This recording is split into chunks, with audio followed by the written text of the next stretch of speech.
श्री गुरुदेव सर्वांना. सकाळ सकाळ बघा अर्धाच खावा राहिला होता, अर्धा खावा करायचा आणि अर्धा खावा करून गावाकडं आलो आणि इन्व्हर्टरमधली चार्जिंग संपली होती. गावातल्या घरी आलो आणि असं चिग्गार गाठायला घेतला. आता चिग्गार गाठायचा कुरवाड्याचा म्हणलं की लईच ह्याचं काम आहे बघा, झंझटीचं, आणि त्याला बळ पण लागते आणि ताकद पण लागते. मग अशा प्रकारे आम्ही दोघांनी दुखून घेतलं कुरवाड्याचं गरगाटून.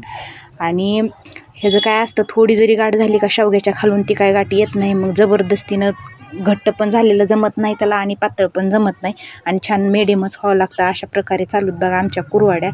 आता कुरवाड्या बघा, पिऊ कशी भारी कुरवाड्या बनवते. पिऊला पण छान जमतात कुरवाड्या आणि पिऊच्या पप्पांना पण जमतात. पिऊचे पप्पा तर गरगाटून पण दिलं त्यांनीच आणि कुरवाड्या पण घालू लागली. मी घास घातला आणि ह्या दोघांनी केल्या बघा कुरवाड्या.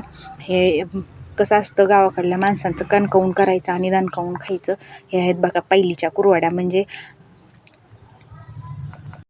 कुरवाड्या करून खाली आलो होतं आणि आता बरंच ऊन लागायला होतं, आबाळ पण होतं. म्हणलं आता कुरवाड्या वाळतात का नाही. तर पिऊनं बनवला आता सरबत आणि आम्हाला पण गुरुवार होते आणि बटाट्याची भाजी आणि ज्वारीच्या भाकरी केलेल्या होत्या. तर म्हणलं फोडणीचा भात करा, आज गुरुवार सोडायचा होता म्हणून इकडे मी फोडणीचा भात करायला घातला आहे बघा. असं उन्हाळ काम आलं. जरा ताणच असतो बघा, कसं घट होतं का पातळ होतं, पण छान चिक बनला होता आणि कुरवाड्या पण छान झाल्यात बघा. इकडं माझ्या कुरवाड्या बनवून तयार झाल्या होत्या. आता काय गुरुवार सोडायचा तर चला, श्री गुरुदेव.